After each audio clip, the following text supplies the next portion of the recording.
Good morning, good afternoon and good evening दोस्तों। तो शुरुआत करते हैं हमारे अमेजिंग सेशन के साथ और हम लोग डिस्कस करने आए हैं यहाँ पर एक्स्ट्रा एडिशनल क्वेश्चंस जो क्वेश्चनर बुक में ऐड किए गए हैं।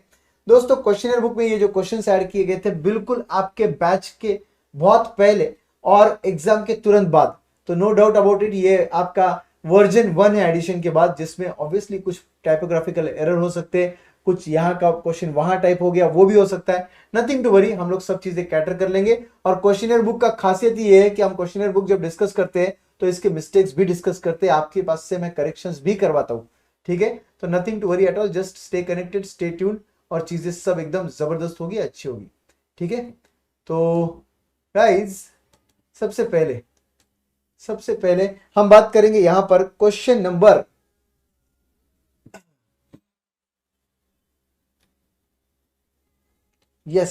दोस्तों हम बात करेंगे क्वेश्चन नंबर 14 की। सबसे पहले 14th क्वेश्चन की बात कर लेते हैं। ओके यस निकी, रोज इस टाइम पे ही होता है क्लास। ठीक है, चलिए अब क्वेश्चन नंबर 14 पे आ जाइए।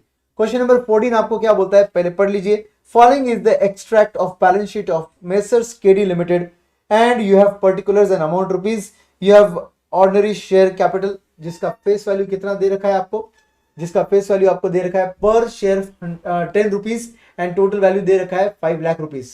फिर आपके पास है शेयर प्रीमियम जिसका अमाउंट है 1 लाख रुपीज, रिटेन अर्निंग जिसका अमाउंट है 6 लाख, 8% प्रेफरेंस शेयर दे रखे, फेस वैल्यू नोट कीजिएगा दोस्तों 25 रुपीज पर शेयर दे रखा है, यस, एंड उसका अमाउंट है 4 लाख एंड डिवेंचर्स 12% जिसका फेस वैल्यू है 100 रुपीज और उसका अमाउंट है 6 लाख रुपीज। ओके गाइस, यहां पर आप सब लोग क्लियर है, यहां तक का पार्ट क्लियर हो चुका है। यस, अब देखिए आगे। Ordinary shares are currently priced at 39 rupees ex dividend. Sir ये मीनिंग क्या होता है सर, एक्स डिविडेंड का मीनिंग क्या होता है सर? ये हमारे एग्जाम का क्वेश्चन नजर आ रहा है सर। यस, नवंबर 22 एग्जाम का ही क्वेश्चन है दोस्तों। हमारा क्वेश्चनर बुक नवंबर 22 तक अपडेट हो चुका है। यस, उसी का ये एग्जाम क्वेश्चन हम लोग डील कर रहे हैं।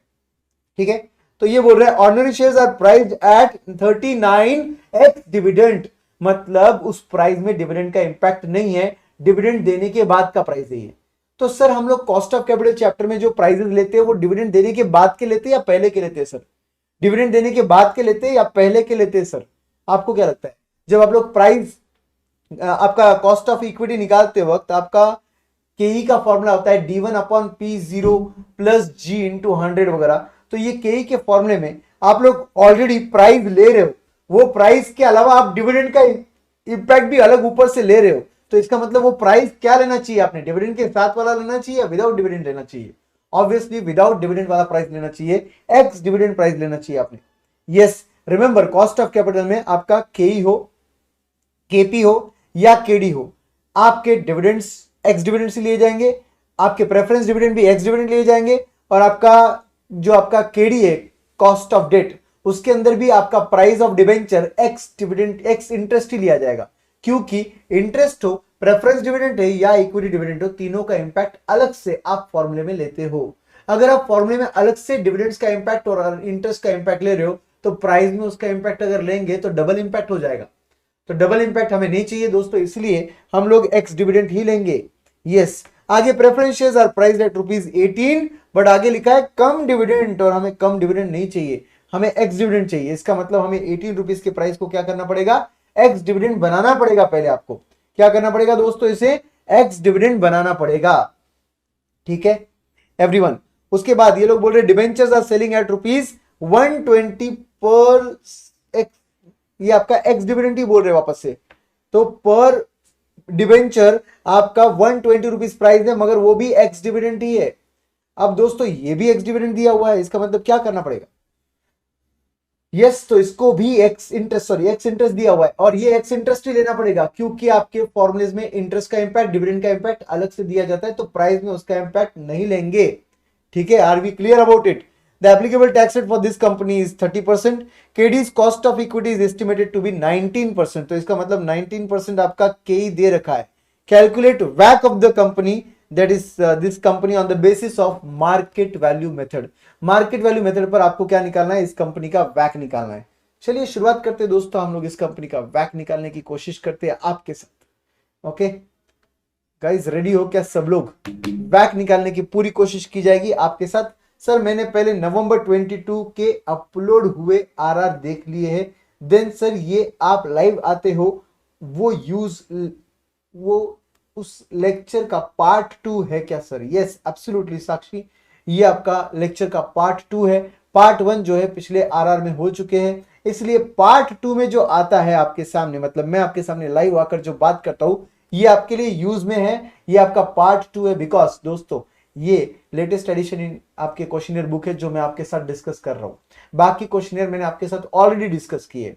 यस, तो चलिए जुड़ जाइए मेरे साथ, नए क्वेश्चन से ट्राई कीजिए मेरे साथ। ठीक है, तो सबसे पहले इंडिविजुअल कॉस्ट ऑफ कैपिटल निकाला जाएगा। सबसे पहले केई निकाला जाएगा। केई क्यों निकालना है सर? केई तो दे रखा है, cost of equity. Yes absolutely correct. तो कॉस्ट ऑफ इक्विटी 19% है, निकालने की जरूरत नहीं है। चलिए केडी निकालते हैं। कॉस्ट ऑफ डेट निकालने के लिए सबसे पहले बेसिक रूल क्या है दोस्तों? बेसिक रूल है कि डिबेंचर का रिडीमेबल कैटेगरी यूज करना है या इरिडीमेबल यूज करना है। तो यहां पर लाइफ ऑफ डिबेंचर नहीं दिया हुआ है, रिडम्पशन वैल्यू नहीं दिया हुआ है, इसका मतलब आपको यूज करना होगा irredeemable category. No problem, irredeemable category use कर लेते हैं। इरिडीमेबल कैटेगरी में आपका डिबेंचर का रेट यहां पर दिया हुआ है 12% इंटरेस्ट रेट, और डिबेंचर की अब तक जानकारी दी हुई है कि debentures are currently selling at 120x interest. तो दोस्तों आपको 120 का प्राइस 120 ही लेना है क्या सर? एक्स इंटरेस्ट ही लेना है क्या सर? यस, बिकॉज इंटरेस्ट का इंपैक्ट आप केडी के फॉर्मूले में अलग से देते हो। ये देखिए, इंटरेस्ट का इंपैक्ट आपने केडी के फॉर्मूले में अलग से दिया। केडी का फॉर्मूला क्या है आपका? I into 1 minus T upon NP into 100। तो आप ऑलरेडी इंटरेस्ट का इंपैक्ट दे ही रहे हो, तो फिर वापस से नेट प्रोसीड में इंटरेस्ट का इंपैक्ट क्यों चाहिए आपको? यस, इसलिए ये एक्स इंटरेस्ट लिया, ये इंटरेस्ट का इंपैक्ट अलग से दिया और इसको बना दिया आफ्टर टैक्स। आपका आंसर आ जाएगा 7%। केडी का आंसर आएगा 7%। बिल्कुल सेम तरीके से आपको प्रेफरेंस शेयर्स का भी कॉस्ट निकालना है। प्रेफरेंस शेयर का रेट दिया हुआ है 8%, नो प्रॉब्लम। प्रेफरेंस शेयर के तक भी उसका लाइव दिया हुआ नहीं है, नो प्रॉब्लम। हम लोग केपी का फॉर्मूला यूज करेंगे। KP is equal to PD upon NP into 100, PD upon NP into 100। And इन्होंने बोला है प्रेफरेंस डिविडेंड के लिए 8%, but 8% on what? On 25 rupees. मेरे पास कैलसी है, आपके पास है क्या? निकालिए।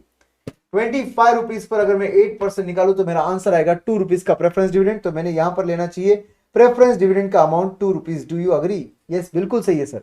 आपका पीडी आ चुका है सर, बिल्कुल सही आपने बोला, आपका मेरा पीडी आ चुका है।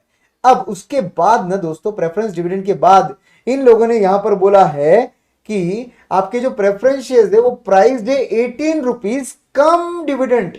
मतलब वो 18 में डिविडेंड का इंपैक्ट है, ऑलरेडी डिविडेंड देने के पहले का प्राइस है वो। अगर मैं 18 गलती से यहां पर ले लू दोस्तों, पीडी के फॉर्मूले में 2 रुपीज के बाद डिवाइडेड बाय अगर 18 कर दूं तो गलत हो जाएगा, क्योंकि मेरा डिविडेंड का इंपैक्ट दोनों जगह आ जाएगा। फिर मुझे डिविडेंड के अलावा ये देखना होगा, मुझे डिविडेंड के अलावा ये देखना होगा। इसका मतलब इस 18 में से मुझे क्या करना पड़ेगा? 2 रुपए का डिविडेंड माइनस करना होगा, 16 ही इफेक्टिवली लेना पड़ेगा मुझे, और फिर लास्ट में इंटू 100 करना होगा। तो 2 डिवाइडेड बाय 16 इंटू 100 करेंगे तो इसका आंसर आएगा 12.5। केपी का आंसर मेरा आया 12.5, इनका भी 12.5 आया। इन्होंने क्या किया और मैंने क्या किया सर? अभी अभी आपने एडजस्टमेंट क्या किया सर? प्लीज एक बार वापस बताइए सर। प्राइस मुझे दिया था कम डिविडेंड, 18 रुपीज का प्राइस जो मुझे दिया था वो कम डिविडेंड दिया था दोस्तों। मैंने उसको बना दिया है एक्स डिविडेंड। मैंने उसे क्या कर दिया? एक्स डिविडेंड बना दिया। सर एक्स डिविडेंड क्यों बनाया सर आपने? बिकॉज मेरे डिविडेंड का इंपैक्ट ऊपर ऑलरेडी न्यूमरेटर में आ रहा है, मेरे प्राइस में वापस से उसका इंपैक्ट नहीं चाहिए मुझे, डबल इंपैक्ट नहीं चाहिए मुझे, इसलिए मैंने उसको बना दिया है एक्स डिविडेंड प्राइस। ऊपर वाले फॉर्मूले में भी इंटरेस्ट एक्स इंटरेस्ट प्राइस था, और उसके ऊपर वाले प्राइस जो फॉर्मूला था उसके अंदर तो हमने फॉर्मूला यूज ही नहीं किया, डायरेक्टली आंसर दिया हुआ था हमें। यस, अब आपके पास इंडिविजुअल कॉस्ट रेडी है। ये इंडिविजुअल कॉस्ट यहां पर रख दीजिए दोस्तों। 19% क्वेश्चन में दिया था, 12.5 एंड 7 हमने निकाला है। अमाउंट्स क्वेश्चन में दे रखे हैं, आपको जो अमाउंट्स क्वेश्चन में दे रखे हैं ना, बस आपको उसको कॉपी करना था दोस्तों। आपको अमाउंट्स क्या क्या दे रखे क्वेश्चन में, एक बार देखिए। क्वेश्चन नंबर 14 में आपको अमाउंट्स जो दे रखे उसको आपको कॉपी करना था बस, और उसको, अरे ये बुक वैल्यू है, मगर ये जो वैल्यूज दे रखी है ये बुक वैल्यू दे रखी है, और लास्ट लाइन पढ़िए on the basis of market value बोल रहे हैं। इसका मतलब अमाउंट कॉपी नहीं करना है आपको। तो क्या करना पड़ेगा सर? इन इक्विटी शेयर्स का, प्रेफरेंस शेयर्स का एंड डिवेंचर का आपको निकालना पड़ेगा मार्केट वैल्यू। कैसे निकालेंगे sir? Number of equity shares into price per share, number of debenture into price per debenture, number of shares into price per share for preference shares. तो guys यहां पर equity shares कितने हैं मेरे पास? 5 लाख का total amount है, 10 rupees each, मतलब 50,000 है। ठीक है। प्रेफरेंस शेयर्स कितने हैं? 4 लाख का अमाउंट है एंड डिवाइड बाय 25 ईच करना पड़ेगा। 4 लाख डिवाइड बाय 25 ईच, तो फिर 4 लाख डिवाइड बाय 25 ईच करेंगे तो 16,000 मेरा नंबर ऑफ प्रेफरेंस शेयर्स आ जाएंगे।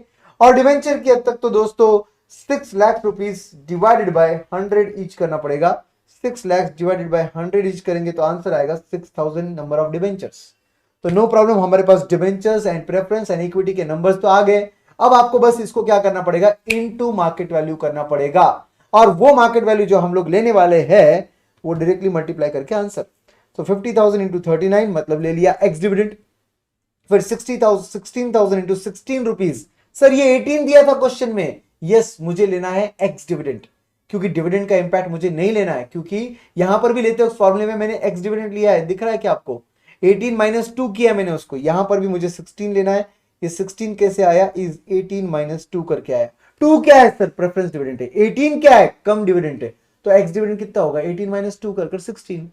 16 इंटू 60,000 16,000 करेंगे। और डिवेंचर के तक भी 6,000 नंबर ऑफ डिवेंचर इंटू 120 मतलब एक्स इंटरेस्ट।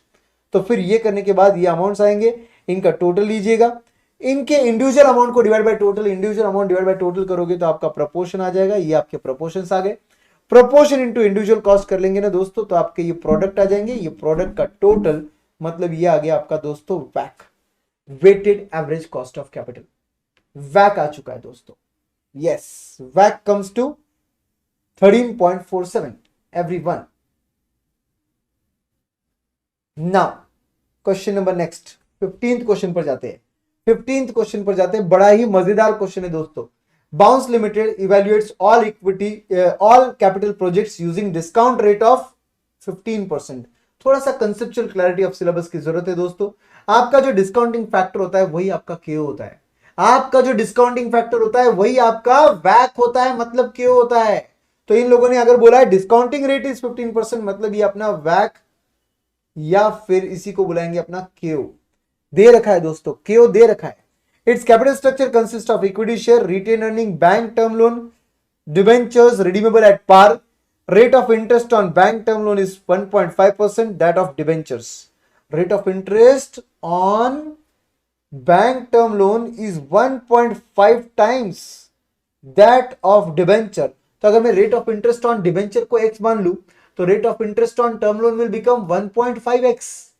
यस दोस्तों, लेट द इंटरेस्ट रेट बोला अपन ने, रेट भी x, तो फिर rate of interest on loan कितना हो जाएगा दोस्तों? 1.5x हो जाएगा।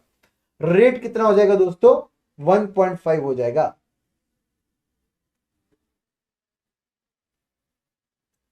क्या बोल रहे हो लक्ष्मण?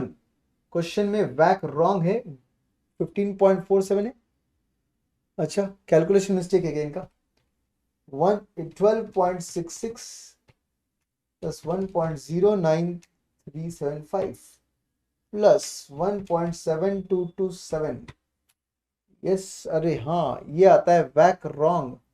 वैक आना चाहिए 15.47। Absolutely correct.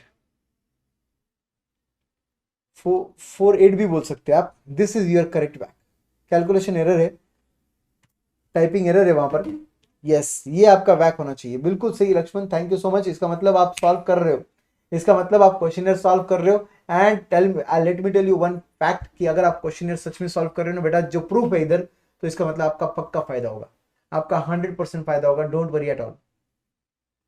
ठीक है, thank you very much for correcting us. यहां पर एक करेक्शन मिल गया हमें तुरंत। क्वेश्चनर बुक में हम लोग इसका करेक्शन का नोट कर लेंगे।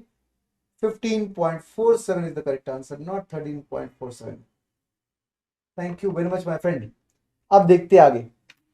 यस, तो आपका यहां पर इस क्वेश्चन में बाय द वे कुछ लोगों को अगर डाउट होगा कि सर ये क्यों नहीं लिया सर, शेयर प्रीमियम क्यों नहीं लिया सर, रिटेन अर्निंग क्यों नहीं लिया सर, इनका क्या होगा सर? इनका मार्केट वैल्यू नहीं होता है सेपरेट, इनका वैल्यू ऑलरेडी इक्विटी शेयर के वैल्यू में एडजस्टेड हो जाता है, तो इनको सेपरेटली मार्केट वैल्यू मेथड में नहीं लिया जाता है। यस, इसलिए नहीं लिया गया। चलिए आगे क्वेश्चन नंबर 15 की बात करेंगे। तो rate of interest on term loan bank loan is how much? 1.5 times that of debenture. So let the debenture rate of interest be x, तो टर्म लोन का rate of interest will become 1.5x. Okay, now remaining tenure of the debenture and the term loan is 3 years and 5 years respectively. इसका मतलब दोनों का life दिया हुआ है, दोनों का लाइफ दिया हुआ है। ओके, आपको इसका मतलब इसका केस में क्या करना पड़ेगा, आपको इस केस में लोन डिबेंचर्स का सॉरी डिबेंचर का टेन्योर और बैंक का लोन का टेन्योर कंसीडर करना होगा। ठीक है, उसके बाद बोला है the book value of the equity capital retain earning and bank loan is given to you.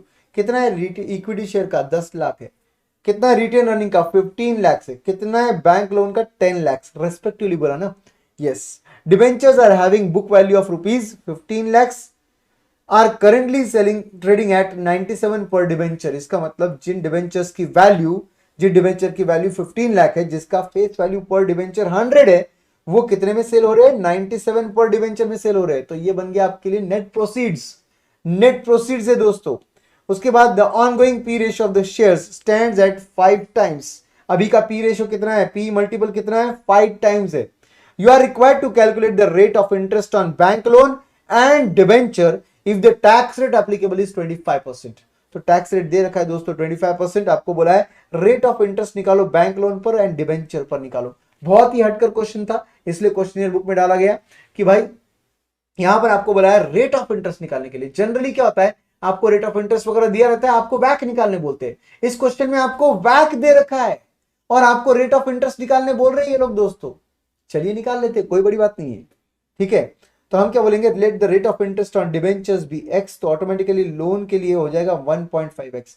But याद रखिए ये डिबेंचर्स का रेट ऑफ इंटरेस्ट है, इंटरेस्ट नहीं है, रेट ऑफ इंटरेस्ट है।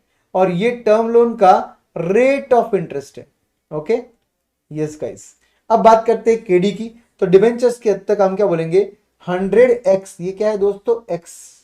ठीक है, ध्यान दो थोड़ा सा इसको, यस, ये 100 क्या है दोस्तों, x। 100x into 1.25, 1 minus 0.25। ठीक है, ध्यान दो, मैं यहां पर आपके लिए फिर से लिख रहा हूं। 100x मतलब क्या हो गया, 100 into rate of interest. Automatically क्या बन गया, इंटरेस्ट अमाउंट।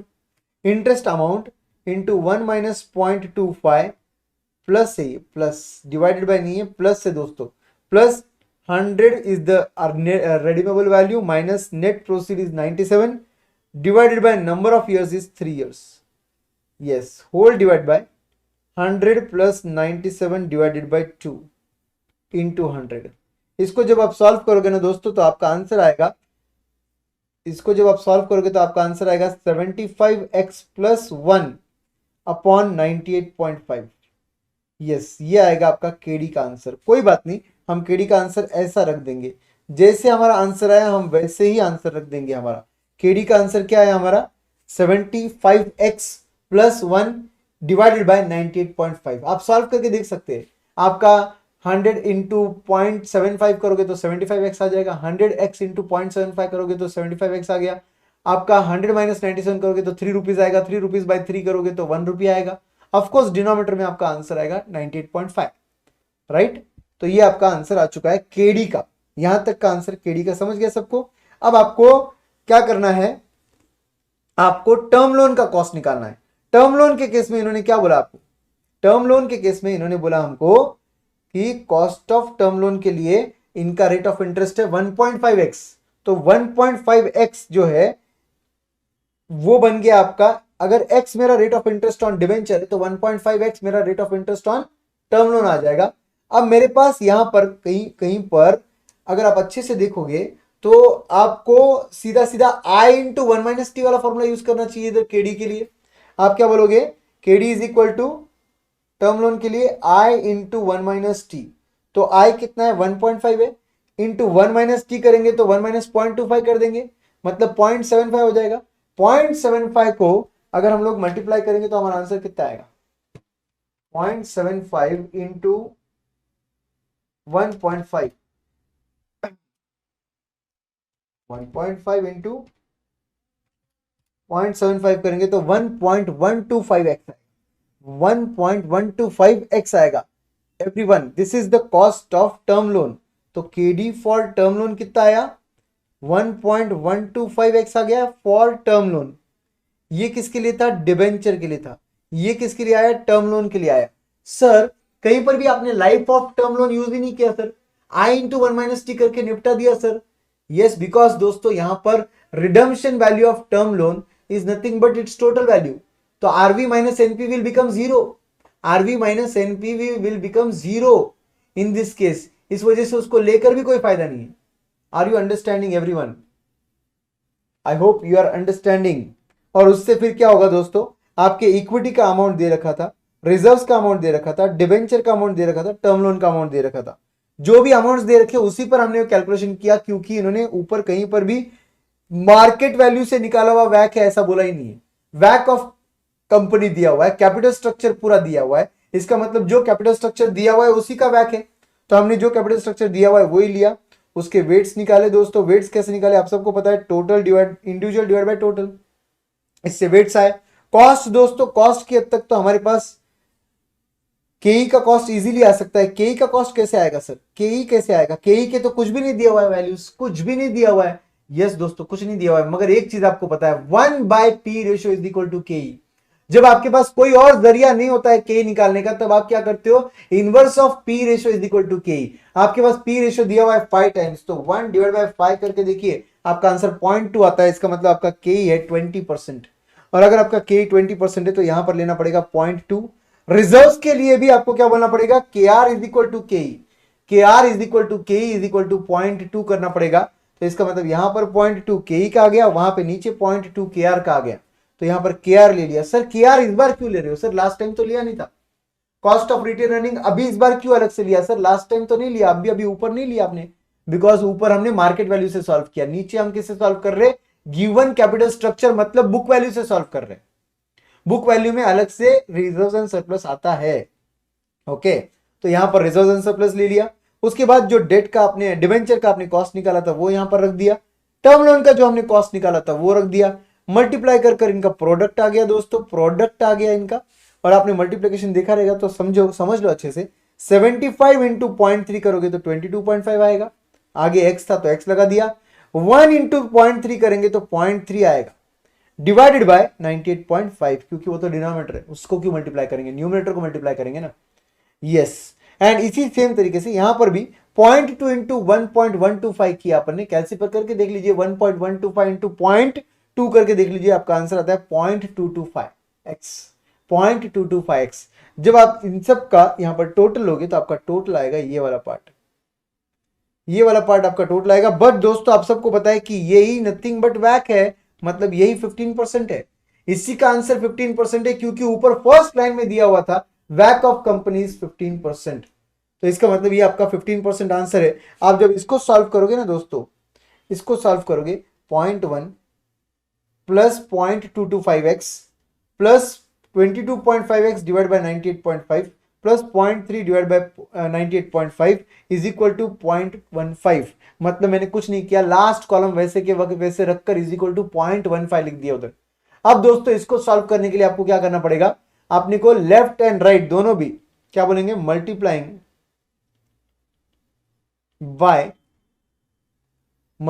बाय क्या, मल्टीप्लाइड बाय व्हाट, किससे मल्टीप्लाई करेंगे, 98.5 से मल्टीप्लाई करेंगे both the side, multiply by 98.5 both the sides, both the sides. तो जब दोनों साइड को अपन मल्टीप्लाई कर देंगे, बोथ द साइड को अगर अपन मल्टीप्लाई कर देंगे ना दोस्तों, तो ऐसे केस में इधर 0.1 इंटू 98.5 करेंगे तो 9.85 आ जाएगा। 0.225x को मतलब 0.225 को अगर 98.5 से मल्टीप्लाई करेंगे तो आंसर 22.1625 आ जाएगा, और आगे x की जगह x आ जाएगा। यस, इसको जब अपन मल्टीप्लाई करेंगे 22.5x डिवाइडेड बाय 98.5 इनटू वापस क्या कर रहे हैं 98.5 ही कर रहे हैं, तो उसका आंसर आएगा 22.5x, क्योंकि 98.5 कैंसिल हो जाएगा। इधर भी लास्ट केस में 0.3 डिवाइड बाय 98.5 इंटू 98.5 करेंगे तो 98.5 कैंसिल हो जाएगा। उसके लिए तो ये सब किया अपन ने। और लास्ट में other side right hand side भी मल्टीप्लाई करना पड़ेगा आपको, तो right hand side is 0.15 already दिया था इंटू 98.5 किया। इसको बस सॉल्व करेंगे दोस्तों, तो आप x एक साइड ले लो, नंबर एक साइड ले लो, तो आपका x का आंसर आएगा दोस्तों ये वाला पार्ट। इसको जब आप सॉल्व करोगे तो आपका आंसर आएगा 0.1036, 0.1036। अब आपने एक्स क्या अज्यूम किया था, रेट ऑफ इंटरेस्ट, तो ऑब्वियसली इसको इंटू 100 करके आपका आंसर आएगा। सो इसको इंटू 100 करके आपका आंसर आएगा। सो इसको 100 करेंगे तो दोस्तों आपका आंसर आएगा 10.36। दिस इज योर डिवेंचर का रेट ऑफ इंटरेस्ट। इसको अगर टर्म लोन का रेट ऑफ इंटरेस्ट करना है तो 1.5 से मल्टीप्लाई करना होगा, तो 1.5 से मल्टीप्लाई कर देंगे तो इसका आंसर आ जाएगा 15.54। यस फ्रेंड्स, सो ये डिवेंचर का आंसर आ गया और ये टर्म लोन का आंसर आ गया। आई होप सबको समझा है एकदम अच्छी तरीके से, सबको समझा है कि अच्छी तरीके से। बस इसको सॉल्व अच्छे से कर लीजिए और आपका आंसर आ जाएगा। मैथमेटिकली इसको सॉल्व करते हो बस multiplied by 98.5 both the side लिख दीजिए ताकि आपको क्लियर हो जाए, और नंबर एक साइड ले लीजिए, एक्स एक साइड ले लीजिए और आंसर निकाल लीजिए। मेरे कैलकुलेशंस देखने की जरूरत नहीं है। मैं एफएम क्वेश्चनर बुक जब रिलीज किया था तभी मैंने एक वीडियो डाला था, आपको याद होगा तो, कि इस क्वेश्चनर बुक में से सिर्फ आपको क्वेश्चन देखना है, आंसर आप खुद सॉल्व करोगे, डायरेक्टली फाइनल आंसर से मैच करोगे, आगे बढ़ोगे। मैंने इसके आंसर्स बनाए ही नहीं है, मैंने इसके आंसर्स जहां से भी क्वेश्चन उठाया था वहीं से आंसर कॉपी किया है। ठीक है, आंसर मैं इसके क्यों नहीं बनाता हूं, क्योंकि अपने स्टाइल से अपन सॉल्व करना चाहिए। ये इंस्टीट्यूट का स्टाइल है, अपना स्टाइल अलग तरीका से होता है, वैसे ही सॉल्व करना होता है। यस गाइस, चलिए क्वेश्चन नंबर 16 पे आते हैं। 16 is another very interesting question for you guys. 16 question क्या बोलता है कि कंपनी के पास इक्विटी शेयर कैपिटल 24 लाख का है, 100 ईच। 4 लाख के आपके पास प्रेफरेंस शेयर्स है, 100 ईच 9%, एंड डिवेंचर्स है आपके पास 12 लाख के 11% से। ठीक है, टोटल आपके पास जो बुक वैल्यू है वो है 40 lakh rupees. The company has paid equity dividend of 25%। Paid equity dividend of 25% मतलब 100 का 25% विच कम्स टू 25 रुपीज का D0 है ये, क्योंकि ये पेड डिविडेंड बोला है, इसका मतलब वो D0 दिया हुआ है। करेक्ट, D0 दे रखा है। एंड आगे बोला है likely to grow at the rate of 5% every year. 5% every year का मतलब होता है 0.05 is your growth rate. 0.05 is your growth rate. Okay, the current market price of the company's share is rupees 200. What is this? This is your P0. Yes friends, considering the corporate tax rate of 30% मतलब 0.3, you are required to calculate the cost of each source मतलब individual cost and weighted average cost of capital. तो individual capital का cost निकालना बहुत ही आसान है। के लिए हम लोग फॉर्मूला यूज करेंगे D1 upon P0 plus G into 100। Yes दोस्तों, D1 के लिए क्या करना पड़ेगा, 25 का D0 लेना पड़ेगा, प्लस ग्रोथ रेट ऑफ कितना परसेंट ऐड करना, 5% ऐड करना है, तो ये D1 बन जाएगा। ये D1 आया आपका। D1 अपॉन P0 कितना लेंगे, 200, प्लस ग्रोथ रेट कितना अलग से ऐड करेंगे G के तौर पे 5%। जब आप इसको सॉल्व करोगे तो आपका आंसर आएगा के का 18.125%। 18.125% is your answer for KE. Are you getting the same answer? Yes, 18.125%। फिर कॉस्ट ऑफ प्रेफरेंस शेयर्स के लिए दोस्तों आपको कहीं पर भी कुछ भी दिया हुआ नहीं है, तो सीधा सीधा 9% ही आपका आंसर बनेगा, क्योंकि केपी का फॉर्मूला क्या है, पीडी अपॉन एनपी इंटू 100। अब कुछ बोला ही नहीं है तो पीडी आपको 9 लेना है, अपॉन एनपी कुछ बोला ही नहीं है तो 100 लेना है, और लास्ट में इंटू 100 करना है। ऑफ कोर्स 100 कैंसिल होकर आपका आंसर आएगा 9%। यस, तो केपी का आंसर आएगा आपका 9%। और डिबेंचर्स के हद तक आपको कुछ भी नहीं बोला है, रिडेमेबल वैल्यू कुछ नहीं बोला है, नंबर ऑफ ईयर्स, तो आपको सीधा I इंटू 1 - T का फॉर्मूला यूज करना है। अब देखिए ये लोग I के लिए R लिखते हैं, वो ऑब्वियसली I है सर, ये लोग मतलब आपकी बुक है सर, मैंने बोला आपको आंसर्स मेरे नहीं है। ठीक है, तो यहां पर I इंटू 1 - T, तो I इज 11% इंटू 1 - 0.3 7.75%। जिन लोगों को लग रहा है कि सर आप तो हर बार बोलते हैं I इज इंटरेस्ट अमाउंट, तो इसको अमाउंट लीजिए सर, इन्होंने परसेंटेज लिया है, नो प्रॉब्लम, आप 11 रुपीज ले लीजिए, इंटू 1 - 0.35 कीजिए, 7.7 रुपीज आएगा। इसको बाद में ऑब्वियसली परसेंटेज में ही कंसिडर करना पड़ेगा। यस, सो दिस इज 7.7% का केडी। यहां तक का पार्ट क्लियर है, तो आपके पास इंडिविजुअल कॉस्ट रेडी है। बुक वैल्यूज तो आपको क्वेश्चन में दे रखे थे, आपके बुक वैल्यूज ये रहे, इनका टोटल भी क्वेश्चन में दे रखा था, इंडिविजुअल डिवाइड बाय टोटल करोगे तो आपका प्रपोर्शन आ जाएगा, प्रपोर्शन को इंडिविजुअल कॉस्ट से मल्टीप्लाई कर लीजिएगा दोस्तों, और यहां पर आपका वैक आ जाएगा। आपका weighted average cost of capital 14.085 आता है कि चेक कीजिएगा। लक्ष्मण करेक्ट है क्या आंसर ये? प्लीज मुझे कमेंट सेक्शन में बताइए, एटलीस्ट ये आंसर तो भी करेक्ट है क्या, बताइए दोस्तों।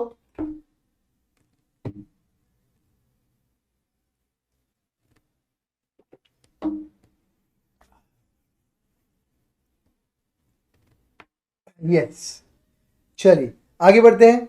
और यहां पर कुछ बुक बनाते वक्त, अपडेट करते वक्त गलती हुई है कि ये जो क्वेश्चन है, ये लेवरेज वाला क्वेश्चन यहां पर आ गया, तो अपन बोल सकते हैं इसको शिफ्ट टू लेवरेज।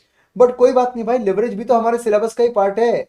यहां पर कुछ पार्ट जो है वो लेवरेज का आ गया है, और नीचे का पार्ट जो है ये वाला पार्ट, ये रेशियो एनालिसिस का आ गया है, क्योंकि यहां पर रेशियोज दिए हुए, तो ये एक्चुअली रेशियो एनालिसिस का पार्ट है। कोई बात नहीं, हम लोग चैप्टर का नाम तो जानते हैं, और वो चैप्टर भी तो हमारे सिलेबस में से है, तो हम लोग यहाँ पे रेशियो एनालिसिस लिखेंगे। और लास्ट एक और पार्ट है यहाँ पर, ये गॉर्डन एंड वॉल्टर मॉडल, ये किस में आता है दोस्तों, याद है ना आपको, डिविडेंड पॉलिसी में आता है। तो ये chapter dividend decision dividend policy वाला चैप्टर है।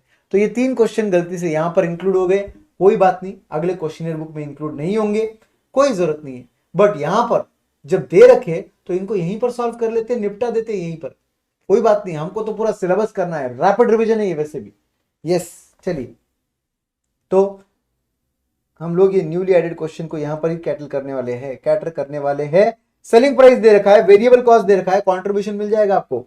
ब्रेक इवन पॉइंट के यूनिट्स दे रखे हैं, आप सबको पता है, at break even point your contribution is equal to fix cost, because at break even point your EBIT is 0। मैंने क्या बोला आपको, at break even point there is no profit no loss, मतलब ईबीआईटी इज 0, मतलब ही मेरा contribution is equal to fix cost आना चाहिए दोस्तों। समझिए आप बात को। यस, तो ऐसे केस में यहां पर बोला है, you are required to calculate the operating leverage for sales volume of 37,500 and 45,000 units. Break even कितना है, 30,000 यूनिट्स। तो ब्रेक इवन को यूज कर ले, पहले फिक्स कॉस्ट निकाल ले। एक बार फिक्स कॉस्ट आ जाएगा तो फिर डायरेक्टली ये यूनिट्स के वक्त का फिक्स कॉस्ट पुटअप कर ले, बाकी डिटेल्स पुटअप कर ले, और तुम्हारा लेवरेज आ जाएगा। बहुत सिंपल सा क्वेश्चन है दोस्तों। तो आपका सेलिंग प्राइस है 21 रुपीज, आपका वेरिएबल कॉस्ट है 13.5, जरा माइनस कीजिएगा। 21 minus 13.5 comes to 7.5 per unit into number of units 30,000 लेंगे, तो आपका फिक्स कॉस्ट जो आएगा वो आएगा 30,000 into 7.5 which comes to 2,25,000। Fix cost कितना आएगा दोस्तों, 2,25,000, because as you all know at BP comma contribution is equal to fixed cost because EBIT is equal to 0। yes friends, EBIT is equal to 0। तो उस case में आपका fix cost यहां पर हम निकाल चुके हैं। और सिंपल सी बात है दोस्तों, यूनिट्स दे रखे, यूनिट्स इंटू 21 करके आपका सेल्स आ जाएगा दोनों जगह का, फिर यूनिट इंटू 13.5 करके आपका वेरिएबल कॉस्ट आ जाएगा दोनों जगह का, और फिर आपका कॉन्ट्रीब्यूशन माइनस करके आने वाला है। फिक्स कॉस्ट जो हमने ऊपर निकाला है वो यूनिट्स के साथ वैरी नहीं होता है, total fix cost remain same, तो इसलिए यहां पर लेना पड़ेगा सेम फिक्स कॉस्ट, और फिर आपका ईबीआईटी आ जाएगा। एक बार ईबीआईटी आ गया तो डीओएल का फॉर्मूला है कंट्रीब्यूशन अपॉन ईबीआईटी, फॉर्मूला है कंट्रीब्यूशन अपॉन ईबीआईटी। तो कंट्रीब्यूशन के नंबर रेडी है, ईबीआईटी का नंबर रेडी है, दोनों को डिवाइड करके 5 टाइम्स आंसर आता है। चेक कीजिएगा आता है क्या।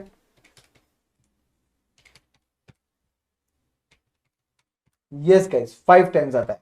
और उसके बाद सेकंड केस में भी आपका नंबर ये 337,500 है, ये 1,12,500 है, दोनों को डिवाइड करके आंसर 3 टाइम्स आता है। तो आपको उन्होंने पूछा था लेवरेज निकाल लो, हमने लेवरेज निकाल लिया। क्वेश्चन नंबर 17 बिल्कुल हमने क्लास में सॉल्व किए जैसा ही क्वेश्चन है दोस्तों, कुछ अलग क्वेश्चन नहीं है। बट ये सर फिर इसको इंक्लूड क्यों किया सर इधर, बिकॉज कहीं नहीं तो कहीं ये क्वेश्चन या तो एग्जाम में आ रहेगा, या तो आरटीपी में, या तो एमटीपी में आ रहेगा, कहीं नहीं तो कहीं पीछे कभी भी नवंबर 22 या उससे पीछे, इसलिए मैंने ये इंक्लूड किया यहाँ पर। और कहीं नहीं तो कहीं हम क्लास में सॉल्व करते हैं तो उसका यहाँ पर रिहर्सल भी होना जरूरी होता है, इसलिए डाला गया है। ठीक है, चलिए दोस्तों, रेशियो एनालिसिस वाले ये बढ़िया सा एक क्वेश्चन है, सॉल्व करते हैं इसे। यहां पर बोला है मार्च 2020 एंड 21 का बैलेंस शीट, बट दोस्तों 2020 इधर दिया हुआ है और 21 इधर दिया हुआ है, तो राइट हैंड साइड वाला जो है वो 2021 है, लेटेस्ट ईयर। यस, सब कुछ दिया है, share holders funds, loan funds, total इधर दिया हुआ है। ओ माय गॉड, खासियत क्या होती है दोस्तों ऐसे बैलेंस शीट की, पता है आपको, कि इस लायबिलिटी साइड में करंट लायबिलिटी है ही नहीं। इसका मतलब लायबिलिटी साइड का जो टोटल है वो आपका बैलेंस शीट टोटल नहीं है, एक्चुअली अपने लॉजिक से वो आपका, बोलिए, कैपिटल एम्प्लॉयड का टोटल दे रखा है। यस, बिकॉज दोस्तों आपको याद है हम लोग क्या करते हैं, बैलेंस शीट के टोटल में से करंट लायबिलिटी माइनस करके कैपिटल एम्प्लॉयड निकालते हैं। बट यहां पे देखिए लायबिलिटी साइड में, बैलेंस शीट के लायबिलिटी साइड में तो करंट लायबिलिटी है ही नहीं, करंट लायबिलिटी नेट ऑफ किया है एसेट साइड में और फिर आपका टोटल लिखा गया है। इसका मतलब ऊपर का जो टोटल लिखा गया है ये आपके बैलेंस शीट का टोटल अपने हिसाब से नहीं है, वो अपना कैपिटल एम्प्लॉयड है, बिकॉज उसमें दोनों सोर्सेज जो है वो लॉन्ग टर्म सोर्सेस आए। यस। उसके बाद आपको fix assets, cash and bank, receivables, inventory, other current assets less current liability करके नेट एसेट्स दे रखे।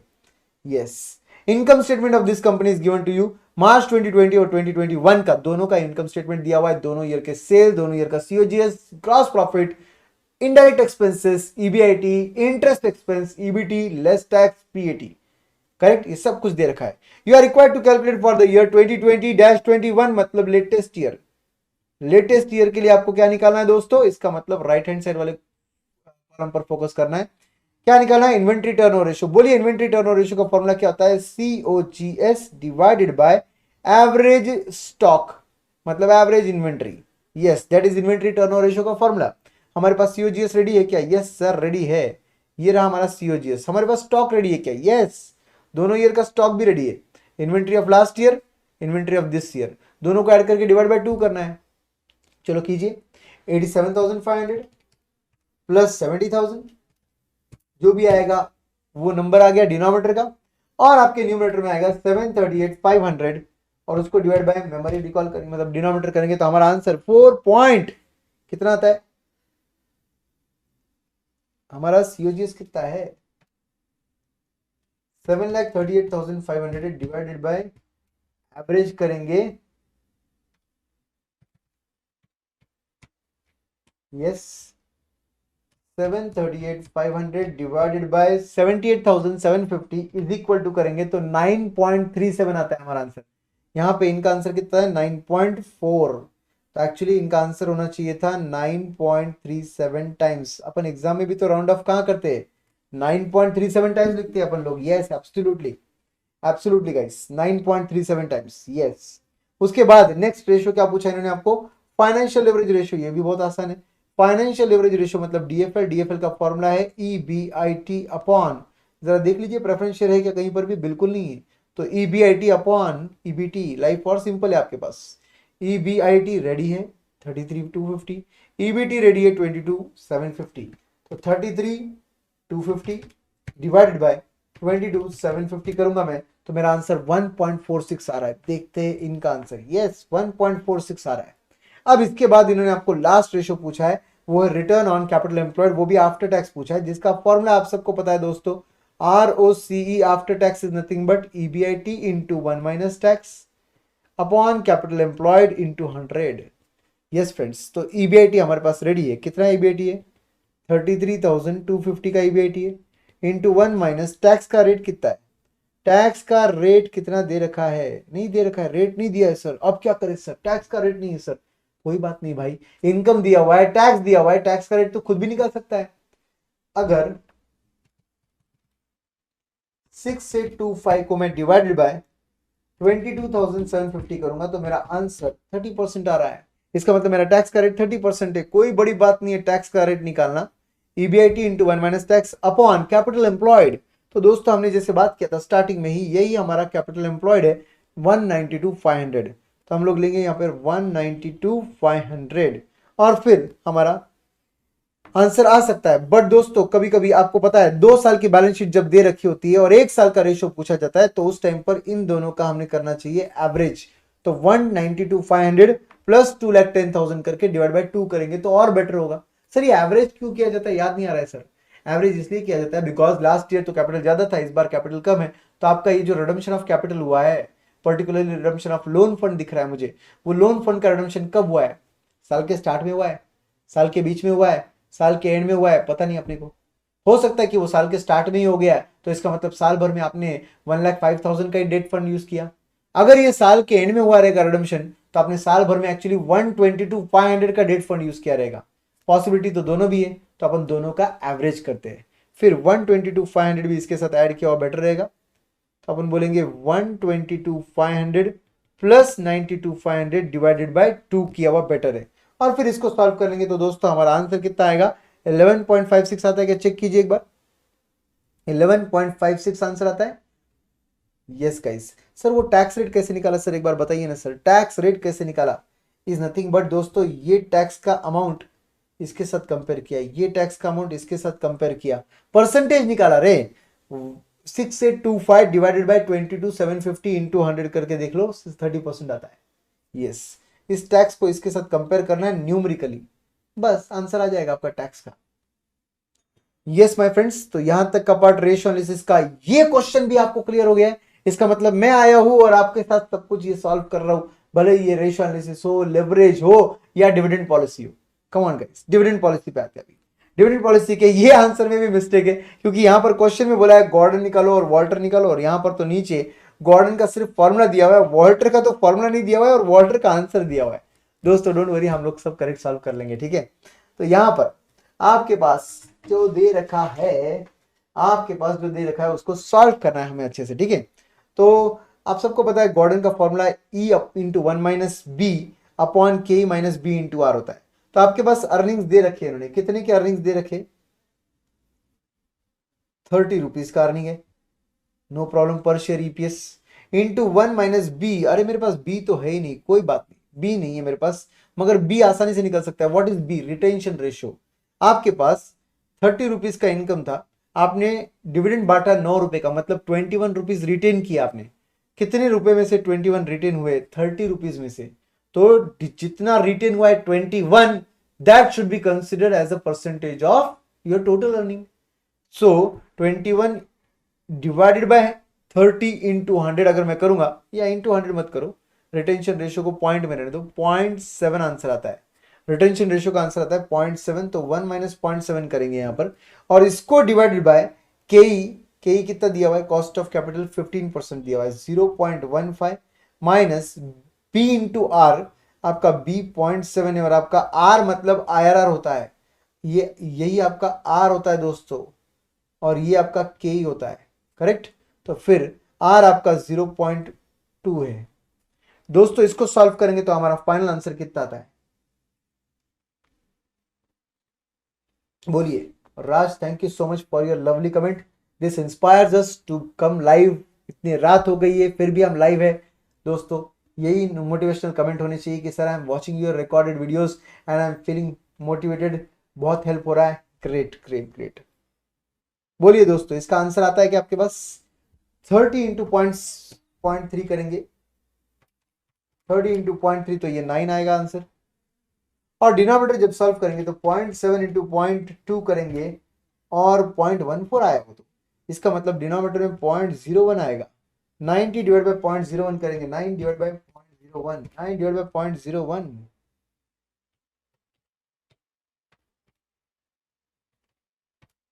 कितना आता है दोस्तों आंसर, बताइए मुझे सब लोग। 900। Yes, my friends, 900 is your P0 according to Gordon's model. Yes, good one, Lakshman, Bhavlin, very good. Now, same you need to find using the Walters. Walters के लिए फॉर्मूला लिखा नहीं है, डायरेक्ट आंसर लिखा है। फॉर्मूला मैं आपको लिखा देता हूँ। Theoretical price of the share is nothing but, आपको फॉर्मूला याद होगा, वॉल्टर वाला फॉर्मूला, यस क्लास में डिस्कस किया था, D plus R by K into E minus D whole divide by K। Yes दोस्तों, तो इस केस में आपका डिविडेंड दे रखा है क्वेश्चन में 9 रुपीज, 9 रुपीज डिविडेंड दे रखा है, यस दे रखा है, तो 9 रुपीज ले लो, प्लस आर आपको 20% बोला है मतलब 0.2, एंड के आपको दे रखा है कितना 15% मतलब 0.15, यस, और इसको इनटू ई मतलब 30, डिविडेंड मतलब 9 कर दो, डिवाइडेड बाय 0.15 कर दो।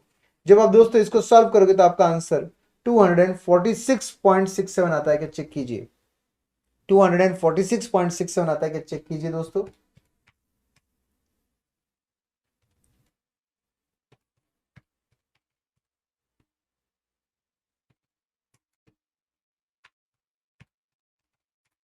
Yes, absolutely correct, absolutely correct my friends, your answer is correct, 246.6666 मतलब 67। Yes, that was your question from dividend policy, और आप सब लोगों ने ये भी कर लिया मेरे साथ। Yes, my guys. Now coming to the last question from this topic. Fortunately, from this topic ही है ये. Yes, absolutely. ये इसी टॉपिक से, और वो है हमारा cost of capital. Yes, question number 20 बहुत ही इंटरेस्टिंग क्वेश्चन है, पढ़ लेते एक बार, बहुत ही मजेदार है। इनफैक्ट इसको आपने मार्क करना चाहिए LDR, लास्ट डे रिवीजन के लिए रखिए दोस्तों इसको, LDR is not long distance relationship, not long distance relationship, it is last day revision. Finance advisor of Sun Limited is confronted with the following two alternative financial plans for raising 10 lakhs. कितना? Raising 10 lakhs that is needed for plant expansion and modernization. कितना पैसा required है बताइए, बस बात मत कीजिए, बाकी एक्स्ट्रा तो यहां पर 10 लाख रिक्वायर्ड है. ठीक है, अल्टरनेटिव कितने हैं? दो अल्टरनेटिव है, अल्टरनेटिव 1, अल्टरनेटिव 2. अल्टरनेटिव 1 पढ़िए, issue 80% of the funds with 14% debentures, face value 100 each at par. ये जो इशू करना है ये एट पार करना है, and redeemable at premium of 10% after 10 years, मतलब लाइफ इज 10 years. तो ये सब बोला है डिवेंचर के बारे में. 80% ऑफ द फंड्स रिक्वायर्ड मतलब कितना हो गया दोस्तों? 80% ऑफ द फंड्स रिक्वायर्ड मतलब 8 लाख तुम डिवेंचर से रेस करने वाले हो. यस, और उसका फेस वैल्यू रहेगा 100 ईच. तो इसका मतलब तुम 8 और पार पे इशू कर रहे हो, मतलब 8 लाख को डिवाइड बाय 100 ईच करेंगे तो 8,000 डिवेंचर्स आपको इशू करने. कितने परसेंट वाले? 14% वाले. Okay, no problem. एंड उसको रिडीम करते वक्त 10% प्रीमियम पे रिडीम करना है, मतलब 110 पे रिडीम करना है. No problem. Number of years कितने हैं? रिडीमेबल वैल्यू तो 110 हो गया, नंबर ऑफ इयर्स आपके 10 इयर्स हो गए, और बैलेंस जो है वो इक्विटी शेयर्स से लाने हैं. बैलेंस अमाउंट कितना होता है दोस्तों? बैलेंस अमाउंट होता है 2 लाख रुपए.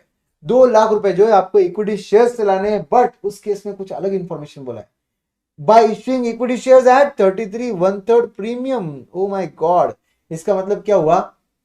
आपको शेयर्स को प्रीमियम पे इशू करना है, प्रीमियम पे इशू करना है. इसका मतलब क्या हुआ दोस्तों, समझा आपको? आपको 2 लाख रुपीस जो लाने हैं वो इक्विटी शेयर से भी लाने हैं, और ऑब्वियसली आपको यू कैन से रिजर्व से भी लाने हैं. तो यहां पर हम क्या बोलेंगे दोस्तों, देखिए आपको जो 2 लाख रुपीस लाने हैं, उस 2 लाख को आप क्या करोगे? कितने परसेंट? 33 1/3% है ना, मतलब 133.3333 से डिवाइड करना पड़ेगा आपको, और मल्टीप्लाइड बाय 100 करना पड़ेगा. उतने वैल्यू के आपको शेयर इशू करने पड़ेंगे. 1,50,000 के शेयर इशू करने पड़ेंगे. आपको समझा क्या एडजस्टमेंट क्या बोल रहा हूं मैं आपको बता देता हूं व्हाट आई मीन टू से यू. आपको और क्लियर पता चल जाएगा कि हम क्या बात कर रहे हैं.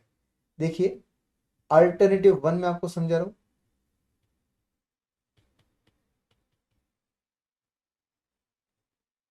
कितना पैसा रेज करना है आपको? 10 लाख करना है सर. 80% कहां से आएगा? डेट से आएगा सर, और बचा हुआ 20% कहां से आएगा? इक्विटी से आएगा. बट इक्विटी के अंदर 2 पार्ट है, शेयर कैपिटल से अलग आएगा एंड रिजर्व से अलग आएगा. Yes, because you are issuing the shares at premium. 33% premium पे इशू कर रहे हो आप, तो आपको क्या बोलना पड़ेगा? 2 लैक्स, जितना भी ये अमाउंट है ना, ये जैसे 8 लाख है वैसे ये कितना है? 2 लैक्स है इक्विटी का अमाउंट. तो उस 2 लाख को डिवाइडेड बाय 133.33 करना पड़ेगा, इंटू 100 करना पड़ेगा, तब जाके फेस वैल्यू मतलब इक्विटी शेयर कैपिटल आएगा. तो इक्विटी शेयर कैपिटल का अमाउंट कितना आएगा? 1,50,000 आएगा. इसका मतलब रिजर्व एंड सरप्लस का अमाउंट कितना आएगा? रिजर्व एंड सरप्लस का अमाउंट कितना आएगा फिर उस केस में? New reserve and surplus will be 2 lakh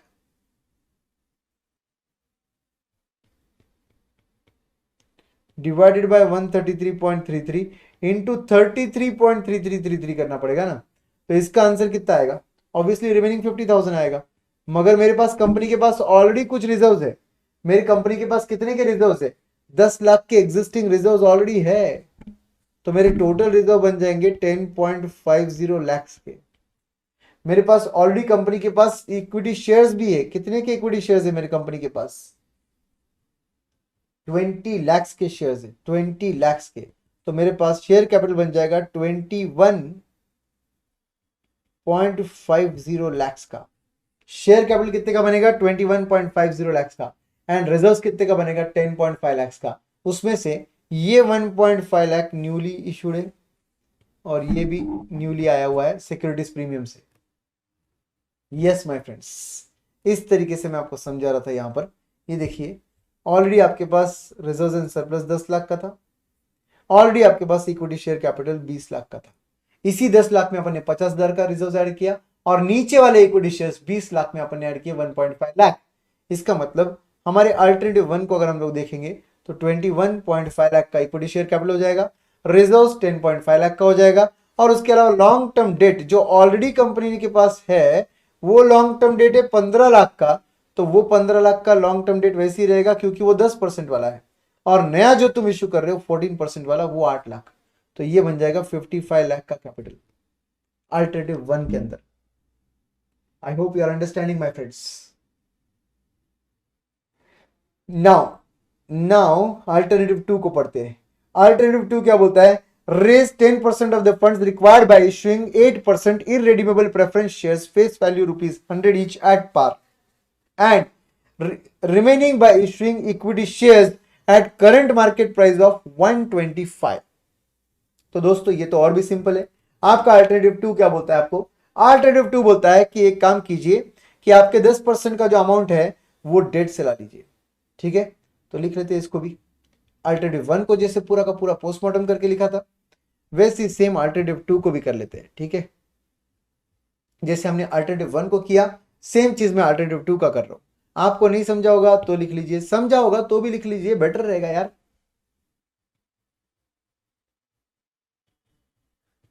alternative 2 इसके अंदर भी पैसा हमें कितना रेस करना है? 10 लाख ही रेस करना है सर।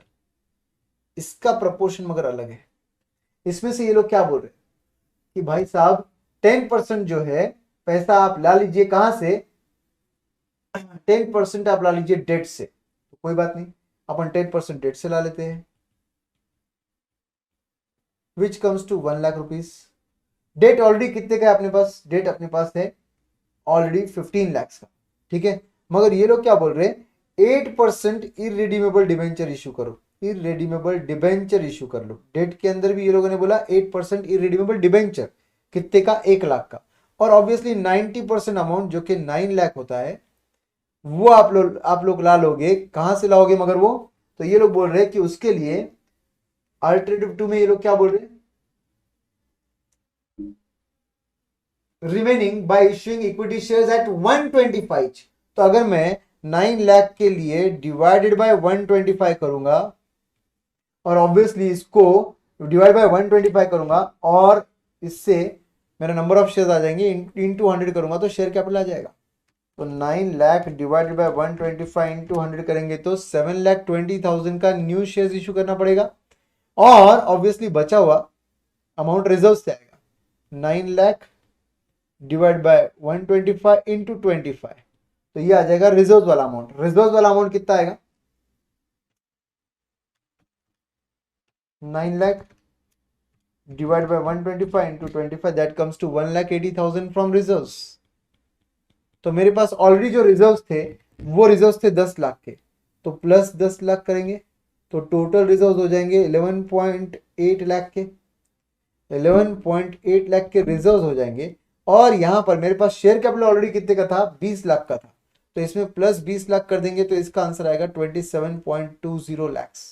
तो ये मेरा शेयर कैपिटल का अमाउंट हो गया, ये मेरा शेयर कैपिटल का अमाउंट हो गया, इक्विटी शेयर कैपिटल, और नीचे वाला जो है मेरा रिजर्व्स एंड सरप्लस का अमाउंट हो गया। एवरीवन, इक्विटी शेयर कैपिटल का कितना हो गया और रिजर्व्स का कितना हो गया? सबको अच्छे से समझा है क्या?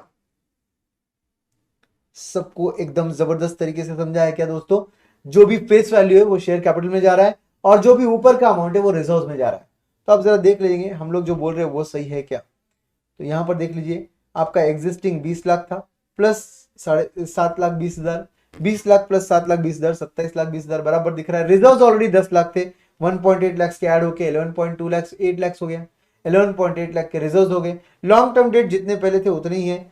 हमने इस बार कोई 14% डिबेंचर तो इशू नहीं किया, मगर 8% इररिडीमेबल प्रेफरेंस शेयर 1 लाख का इशू किया। यहां पर भी हमारा टोटल कैपिटल हो गया 55 लाख। यस, इसका पूरा वर्किंग यहां पर समझाया हुआ है इन लोगों ने। ये जो भी वर्किंग है इनको आपको समझा रहेगा तो ठीक है, नहीं समझा रहेगा तो मेरा वर्किंग बेस्ट है, क्योंकि इस वर्किंग में अपन ने बहुत ही सिंप्लीफाइड वे में अल्टरनेटिव 1 और अल्टरनेटिव 2 को लिखा है। Okay, yes my friends. अब इसके बाद आगे बढ़ते हैं। इन्होंने क्या किया इसके बाद? क्वेश्चन पढ़ते, एक बार क्वेश्चन पढ़ते, गड़बड़ नहीं करते, क्वेश्चन पढ़ते, ठीक है। अल्टरनेटिव 1 हो गया, अल्टरनेटिव 2 हो गया। अब क्या बोल रहे हैं ये लोग यहां से बोल रहे हैं अभी, currently the firm has EPS of rupees 21 rupees per share. Modernization and expansion program is expected to increase the firm's EBIT by 2 lakh per annum. Annually कितने से बढ़ेगा? 2 लाख रुपीस से बढ़ेगा annually. Yes my friends. और उसके आगे बोला है the firm's condensed balance sheet for the current year is given to you. However, the financial management advisor is concerned about the effect of issuing the debt that may have on the firm. The average debt ratio for the firm's industry is 35%. तो आपके firm का industry का average ratio जो है वो 35% है। उनका मानना है कि अगर ये रेशियो एक्सीड हो जाता है तो फिर आपका पी रेशियो जो है कंपनी का वो 7 हो जाएगा, बिकॉज आपका रिस्क ज्यादा हो जाएगा। तो इन शॉर्ट वो बोल रहे हैं आपको डेट रेशियो अगर 35% को क्रॉस कर जाता है तो आपको पी रेशियो लेना पड़ेगा कितना? 7 times. Okay, no problem. If the firm increases its equity capital by more than 10%, अगर इक्विटी कैपिटल इश्यू किया, इंक्रीज बढ़ा दिया, तो उस केस में ही expects the P ratio of the company will increase to 8.5 times irrespective of your debt ratio. तो ये बोल रहे डेट रेशियो गया तेल लेने, बट अगर आप 10% से ऊपर इक्विटी को बढ़ा दोगे तो फिर आपका पी रेशियो जो है वो 8.5 times चला जाएगा। Okay, assume tax rate 25%. Assume target dividend payout under each alternative to be 60% of next year and growth rate to be 10% for the purpose of calculating KE. तो ये सब KE का information दे रखा है कि आपका पे आउट रेशियो जो है वो 60% रहेगा, मतलब ये आपका रिटेंशन रेशियो 40% रहेगा, और आपका ग्रोथ रेट जो है वो 10% मतलब 0.10 लेना है आपको।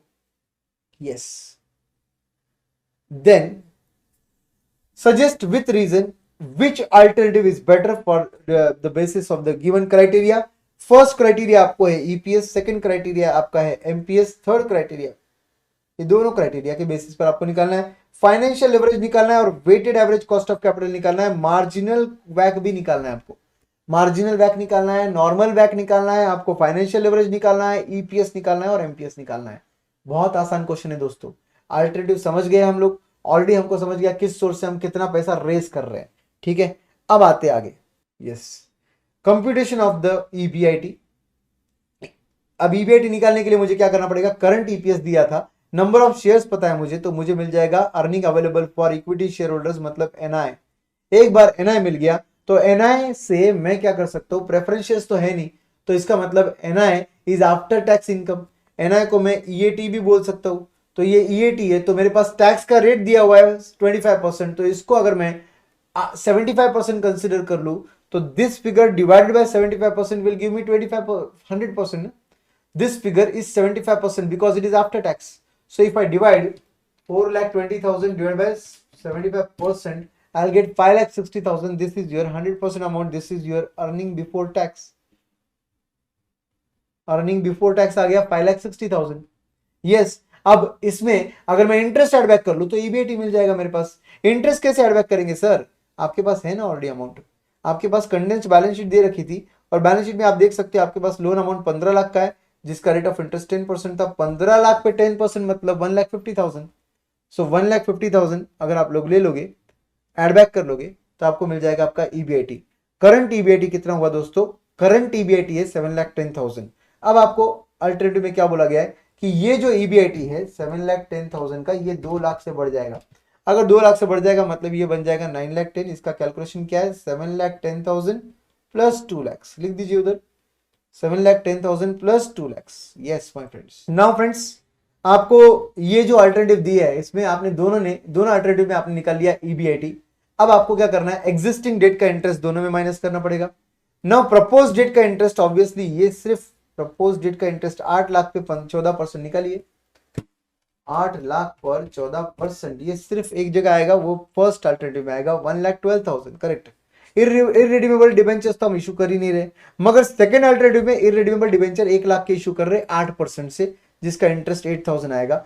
तो ये इंटरेस्ट अगर आप माइनस कर दोगे तो आपको EBT मिल जाएगा, जिस पर आप 25% टैक्स भर दो तो आपको EAT मिल जाएगा।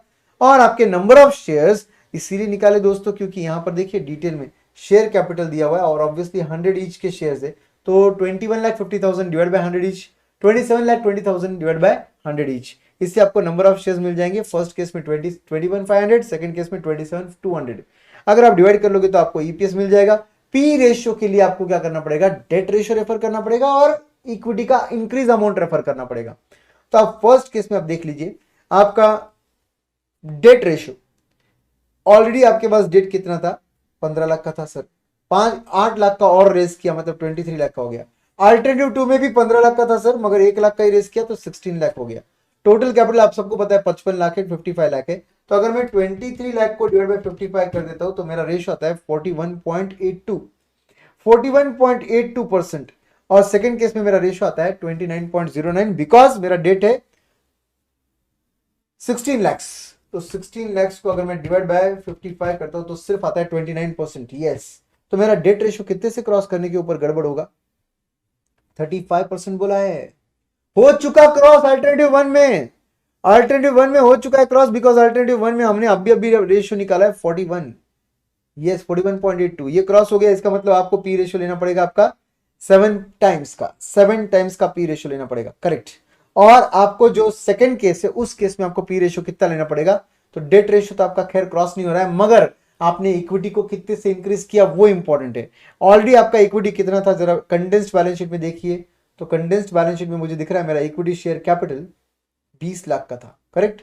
और मैंने अल्टरनेटिव 2 में शेयर कैपिटल कितना कर दिया है, 27,20,000 किया है। तो मैं क्या करूंगा, 27,20,000 माइनस 20 लाख करूंगा तो 7,20,000 का इंक्रीज हुआ है। 7,20,000 का increase as a percentage of 20 lakh, as a percentage of 20 lakh कितना होता है, 36% से तुमने इक्विटी बढ़ा दिया, 10% से ऊपर नहीं जाना था, तुमने 36% से बढ़ा दिया। सर 36% कैसे आया सर, 36% कैसे आया सर, चेंज इन इक्विटी किया और कुछ नहीं किया दोस्तों। आपका इक्विटी पहले कितना था, 27 लाख, 20 लाख था, 20 लाख वो हो गया 27,50,000। तो ऑब्वियसली 7,20,000 से बढ़ा है। 7,20,000 7.2 लाख डिवाइडेड बाय 20 लाख अगर मैं करूंगा और इसको इंटू 100 करूंगा तो ऑफकोर्स मेरा आंसर कितना आएगा, सेकंड केस में 36% आएगा। 36% आने की वजह से 8.5 हो जाएगा, मगर फर्स्ट केस में ये आंसर सिर्फ 7.5 आ रहा है जो कि 10% को क्रॉस नहीं हो रहा है। तो फिर मेरा पी रेशियो रहेगा 7 टाइम्स।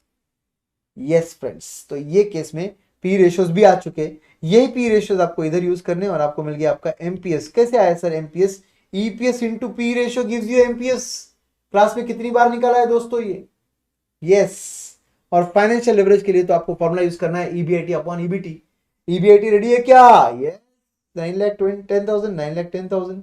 ईबीटी रेडी है क्या, यस वो है रेडी, 6,48,000 एंड 7,52,000।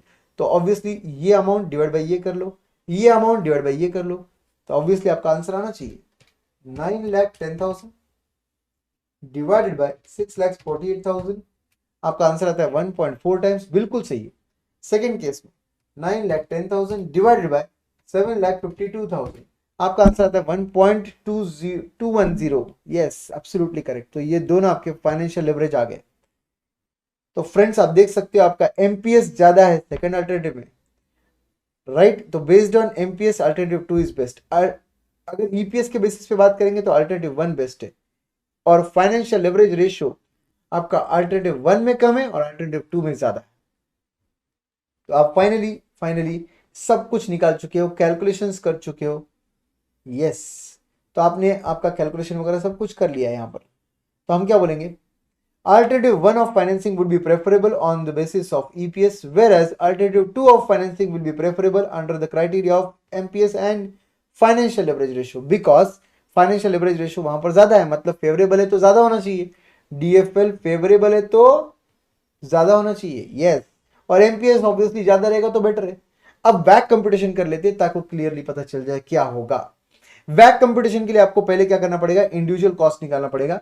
इंडिविजुअल कॉस्ट निकालने के लिए D1 अपॉन P0 प्लस जी। D1 के लिए आपको D1 रेडी है क्या, ईपीएस तो रेडी है, 60% पे आउट का टारगेट है आपका, मतलब ये आपका D0 आ गया है। D0 ग्रोथ रेट दे रखा है क्वेश्चन में, 10% का ग्रोथ रेट है दोस्तों। तो ऑब्वियसली आपने क्या कर दिया, 13.56 का D1 लिया प्लस 10% ग्रोथ ऐड करके, सॉरी D0 को ग्रोथ ऐड करके D1 बना दिया। 13.56 का D0 था, उसमें 10% ऐड किया, ग्रोथ रेट D1 हो गया है। D1 को डिवाइड बाय P0 किया, P0 आपने ऑल्टरनेटिव ऊपर निकाला ना आपका एमपीएस, एमपीएस इज P0, तो 158.2, ये देखिए ना एमपीएस कहाँ निकाला अपन ने, ये एमपीएस, यही तो आपका P0 है। यस माय फ्रेंड्स, तो उससे आपका आंसर आ गया कितना है, 13.56 प्लस 10% डिवाइडेड बाय 158.2। जो भी आंसर आएगा उसमें आपको क्या करना पड़ेगा, प्लस ग्रोथ ऐड करना पड़ेगा। जो भी आंसर आएगा उसमें आपको प्लस ग्रोथ रेट ऐड करना पड़ेगा। यस और नो, यस और नो माय फ्रेंड्स, एवरीवन बताएंगे मुझे कमेंट सेक्शन में कि आपका आंसर यहां पर आ रहा है D1/P0 से, D1/P0, बट फॉर्मूला क्या है, D1/P0 प्लस जी है। सर ग्रोथ रेट तो ऑलरेडी ऐड किया ना सर अपन ने, वो तो देखिए आप करंट आप क्या कर रहे हो यहां पर आप ग्रोथ अलग से ऐड नहीं कर रहे हो, मुझे बताएंगे ये आपने ऐड करना चाहिए या नहीं करना चाहिए, मुझे कमेंट में से आपका आंसर चाहिए, क्योंकि ये थोड़ा टेक्निकल क्वेश्चन है। Are we doing correct, please let me no.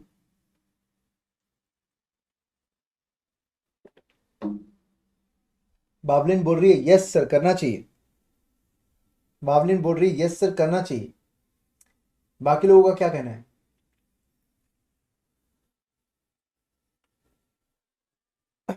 Hrithik बोल रहे करना चाहिए,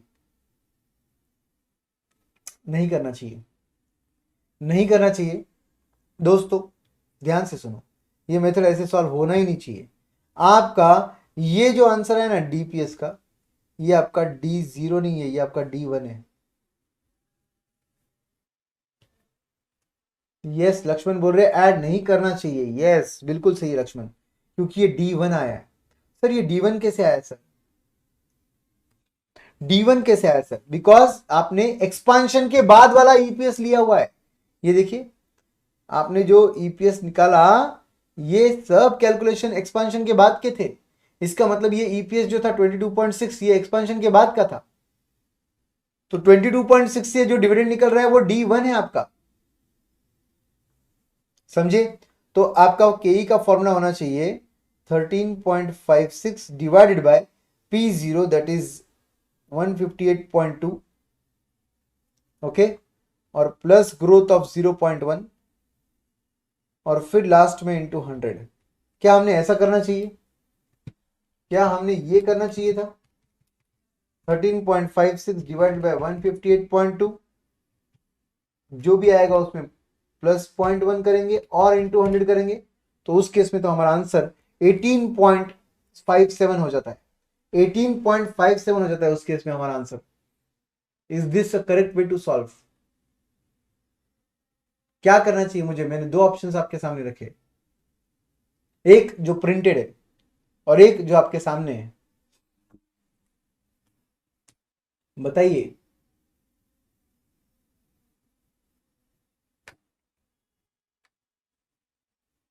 प्लीज मुझे बताइए कमेंट सेक्शन में, ताकि हम आगे बढ़ पाए। बस इतना सा एक पार्ट है जो टेक्निकली मैं आपको पूछने वाला हूं।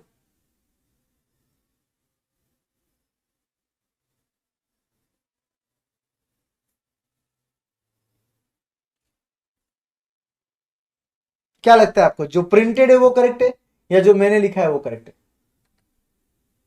जो प्रिंटेड है वो करेक्ट लग रहा है आपको या जो मैंने लिखा है वो करेक्ट लग रहा है आपको,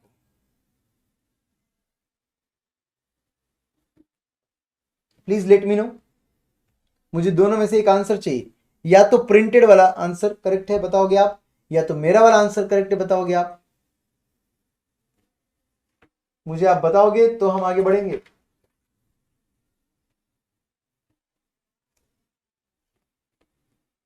हाँ फटाफट, लक्ष्मण बोल रहे कंफ्यूज हो गए सर लक्ष्मण बोल रहे कंफ्यूज हो गए सर, प्रिंटेड वाला आंसर या जो मैं लिख रहा हूं वो आंसर, या आपके दिमाग में कुछ और चल रहा है, बताइए बताइए कम ऑन। आपने लिखा वो करेक्ट लग रहा है सर,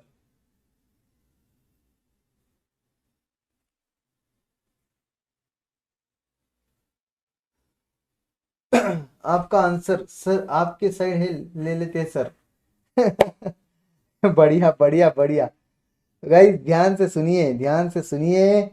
आप जो अभी आंसर निकाल रहे थे मेरे साथ, ओके, आप जो आंसर निकाल रहे थे मेरे साथ, तो वो आंसर जो है एक्सपांशन के बाद वाली चीजें चल रही है। ये एक्सपांशन के बाद वाली चीजें चल रही है। ये क्वेश्चन में जो आपको ये जो पूरा इंफॉर्मेशन दे रखा था, इसमें कहीं पर भी करंटली इक्विटी शेयर्स कितने पे बिक रहे बोला है क्या? Currently EPS, the firm current EPS is 21 rupees बोला ना इन लोगों ने, 21 रुपीज का ईपीएस बोला ना इन लोगों ने करंटली। बोलो, currently the firm has EPS of 21 rupees बोला इन लोगों ने, करेक्ट? यस और नो? और ये जो तुमने ईपीएस निकाला, ये ईपीएस मेरे साथ जो अभी निकाला, ये E1 है, ईपीएस 1 है ये, करेक्ट? अभी का ईपीएस कितना है कंपनी का? कंपनी का अभी का ईपीएस कितना है? कंपनी का अभी का ईपीएस 21 रुपीज है। The company current market price is 125 पर share. Companies current market price is 125 rupees per share. Everyone, 125 rupees per share company का अभी का मार्केट प्राइस है। ये सब चीजें जो ये लोग ले रहे हैं, ये एक्सपांशन के बाद है। आपको करना क्या है? केई निकालना है, केई। आपको केई निकालना है दोस्तों। केई निकालने के लिए आप अगर अभी का प्राइस लोगे, आप अगर अभी का प्राइस लोगे, ओके, तो इसका मतलब क्या हुआ? ये P0 है, तो एक्सपांशन के बाद का ये P0 है, तो डिविडेंड जो D1 होगा वो भी एक्सपांशन के बाद का होना चाहिए था। तो एक्सपांशन के बाद का D1 अपने पास रेडी है। एवरीवन, दोनों ही सही लग रहे हैं सर? आपका आंसर सही है सर? सर आपकी साइड लेते हैं सर। आपका आंसर आपने लिखा होगा तो करेक्ट लग रहा है सर, वो लिखा हुआ करेक्ट लग रहा है। लक्ष्मण बोल रहा है कॉन्क्रीट आंसर नहीं आ पा रहा है, कॉन्क्रीट आंसर नहीं आ पा रहा है। इस केस में ना दोस्तों, मुझे लगता है पर्सनली इन लोगों ने करना चाहिए था जो मैंने बोला, वो अभी का प्राइस, अभी का डिविडेंड ही D1 है, और सीधा सीधा प्लस ग्रोथ करके ले लेना चाहिए। अभी के प्राइस में, अभी के प्राइस में जो एक्सपांशन के बाद का प्राइस है, वो प्राइस, मतलब मैंने जो अभी आपको लिखा के दिया है ये सही है एक्चुअली, बट इन्होंने लेते वक्त वो लिया ही नहीं है। आपके पास करंट प्राइस 158.20 एक्सपांशन के बाद का है, और D1 जो है ये एक्सपांशन के बाद का डिविडेंड है। D1 एक्सपांशन के बाद का डिविडेंड है। P0 अभी का प्राइस, ये जो P0 दिख रहा है ये अभी का प्राइस है या एक्सपांशन के बाद का प्राइस है? अभी का प्राइस है या एक्सपांशन के बाद का प्राइस है? बताइए P0, प्लीज टेल मी।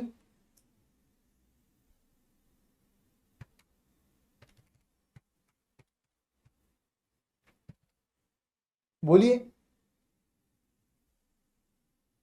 ये जो 13.56 है, ये 2 मिनट के लिए अभी सुनिए, चलो ज्यादा कंफ्यूज नहीं करता मैं आपको, ज्यादा कंफ्यूज करूंगा तो और ज्यादा कंफ्यूजन हो जाएगा, ठीक है? अब ध्यान से सुनेंगे सब लोग, एवरीबडी विल पे अटेंशन, ठीक है? फॉरगेट दिस, ध्यान से सुना। अभी एक्सपांशन के बाद का ईपीएस, एक्सपांशन के बाद के ईपीएस से निकाला डिविडेंड अपन ने, ठीक है?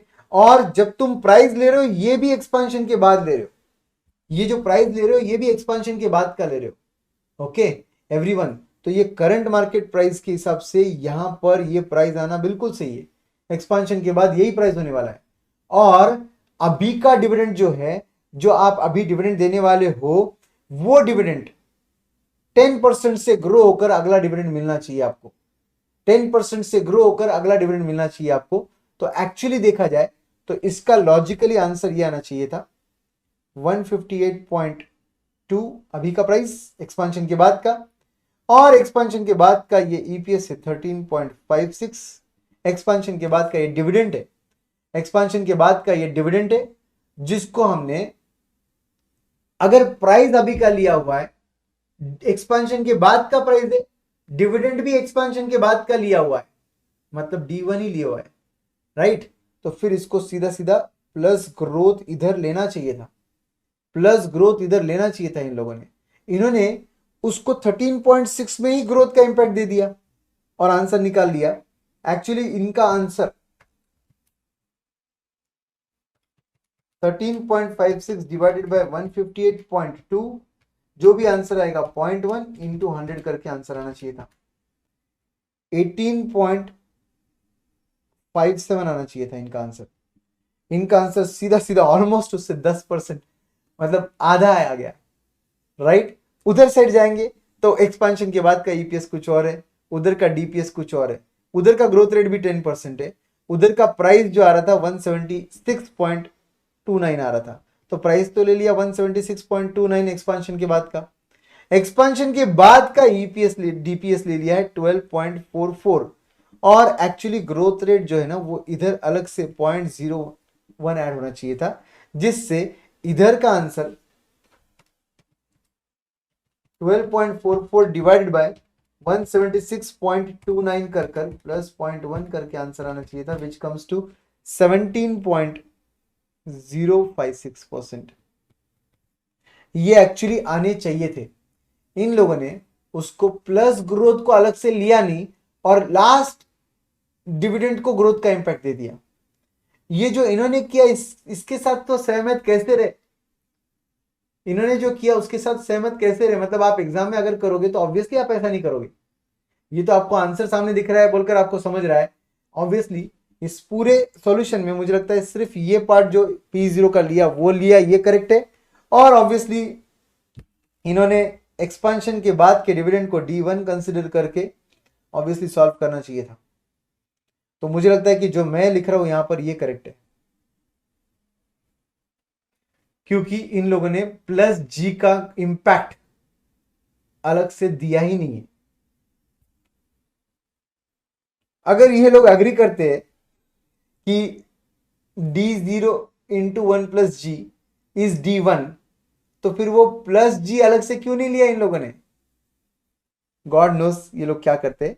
कॉस्ट ऑफ डेट की हद तक बात करेंगे तो कॉस्ट ऑफ डेट जो है वो 10% है, उसको आफ्टर टैक्स करना है, इनटू है, यहां पर है इनटू है, 10% प्लस नहीं है, इनटू है।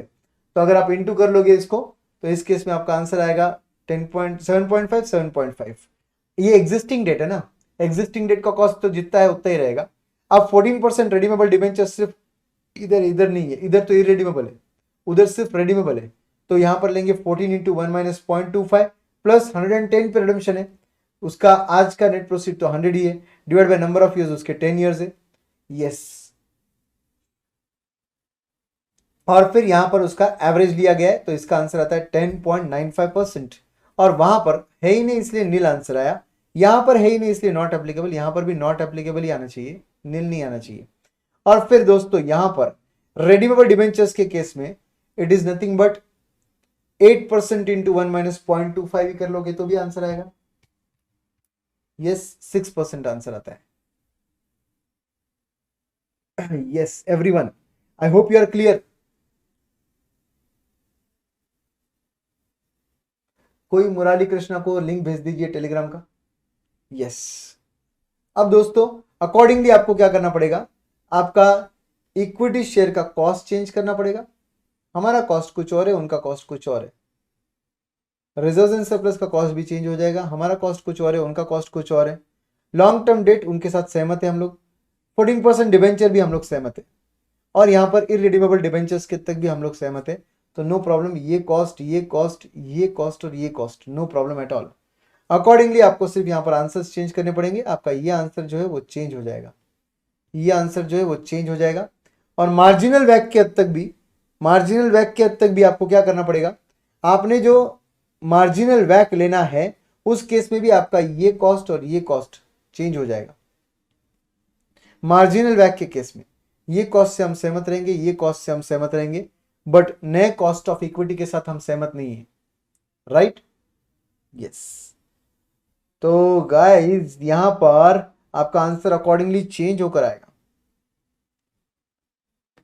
18.57, 18.57 ये लेना होगा। यहाँ पर 17.05, 17.05 लेना होगा। यस, अकॉर्डिंगली आपके आंसर्स चेंज हो जाएंगे। तो जरा सॉल्व करके देख लेते एक बार।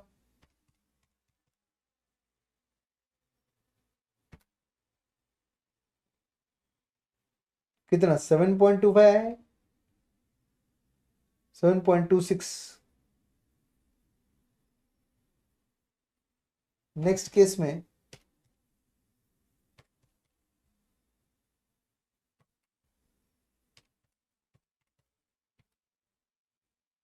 ये आता है 3.54। यहां पर लिख के भी फायदा नहीं है, इतना जगह स्पेस कम है, यहां पर लिख कर भी फायदा नहीं है। 3.54। ओके, तो अब 3.54 प्लस 7.26 प्लस 2.05 प्लस 1.59, 14.44 आपका बैक आता है। यस, बिल्कुल सही बोल रहे हो, 14.44 आपका बैक आता है फर्स्ट केस में। सेकेंड केस में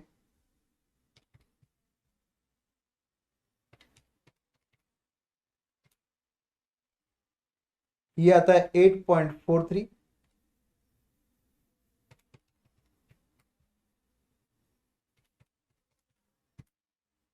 ये आता है आपका 3.566, 3.66। तो 3.66 प्लस 8.43 प्लस 2.05 एंड 0.11, तो इससे आपका आंसर आता है 14.25। यस, एब्सोल्युटली करेक्ट लक्ष्मण, 14.25 ये आपका यहां का बैक आता है।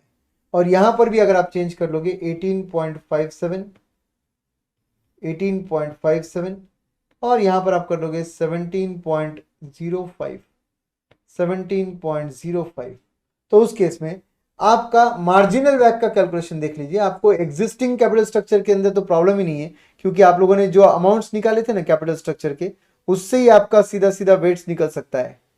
ये जो अमाउंट निकाले थे इससे सीधा सीधा वेट निकल सकता है, आपके वेट आ जाएंगे। बट आपको यहां पर मार्जिनल बैक के केस में सिर्फ नए कैपिटल का कॉस्ट निकालना है। शेयर कैपिटल नया 1.5 लाख का है, रिजर्व आपके नए 0.5 लाख के, आपका नया डिबेंचर 8 लाख का है, टोटल आपका 10 लाख का कैपिटल है। तो ये आपका प्रोपोर्शन आएगा। इंडिविजुअल कॉस्ट को आप मल्टीप्लाई करके आपका मार्जिनल बैक निकाल लोगे। Okay, wait for 5 minutes Krishna. Yes, अब ऐसे केस में आप इंडिविजुअल अमाउंट को डिवाइड बाय बैक करोगे। सेकेंड अल्टरनेटिव में आपका इक्विटी शेयर कैपिटल 7.2 लाख से बढ़ रहा है, रिजर्व आपका 1.28 लाख से बढ़ रहा है और इरिडीमेबल डेट आपका 1 लाख है। तो आपका टोटल कैपिटल फिर से 10 लाख से, इससे आपने प्रोपोर्शंस निकाल लिए और प्रोपोर्शन से आपने इंडिविजुअल कॉस्ट को मल्टीप्लाई कर बैक निकाला। ओके, सो 18.57 इंटू 0.15 ये आ जाएगा 2.7855। यहां पर 18.57 इंटू 0.05 करेंगे तो 0.9285 आएगा। 0.9285 के साथ 8.76 ले लेंगे एडिशन में और 2.7855 ले लेंगे, तो आपका मार्जिनल बैक यहां पर आएगा 12.474%। एब्सोल्युटली करेक्ट, सही जा रहे हो एकदम। एंड लास्ट केस में 17.05 इंटू 0.72, तो ये आ जाएगा 12.276। सेकेंड केस में 17.05 इंटू 1.4, ये आ जाएगा आपका 1.4 नहीं, 17.05 इंटू 0.18, इससे आपका आंसर आएगा 3.069, 3.069 plus 0.6 plus 12.276 and the answer comes to 15.945%. 15.945%. Everybody, I hope everyone is comfortable. Everyone is comfortable. Thank you for such wonderful series. Lakshman, thank you so much. Lakshman, thank you so much. And please help Krishna with the Telegram link, anyone. I hope this whole discussion and everything will solve your purpose. आपका marginal WACC यहाँ पर आएगा 12.47, यहाँ पर आएगा 15.945 और आपका weighted average cost जो है 14.44 और वहां पर है 14.25%. ओके, तो दोस्तों ध्यान से देखिए, आपका वैक कम कहां आ रहा है? अल्टरनेटिव 2 में आ रहा है. और मार्जिनल वैक कहां कम आ रहा है? अल्टरनेटिव 1 में आ रहा है. राइट, तो यहां पे कॉन्फ्लिक्टिंग रिजल्ट्स आ रहे हैं weighted average cost of capital के. और ऊपर क्वेश्चन में आपको क्वेश्चन में जो बोला है वो बोला है select on the basis of the following given criteria EPS, MPS, financial leverage, वैक and weighted average marginal वैक. तो सभी के बेसिस पर आपको समराइज वे में इधर आंसर रेडी है. आपको बस जहां कम है वैक वहां का सिलेक्शन करना होगा. ठीक है, everybody comfortable? I hope this whole thing, this whole efforts are getting all the fruits to you. And ये सब जो मैं आपको आके बोल रहा हूँ अभी रात को 11:45 बज रहे, तो आई एम श्योर कि आप सब लोग उसका बेनिफिट उठाओगे. Thank you very much.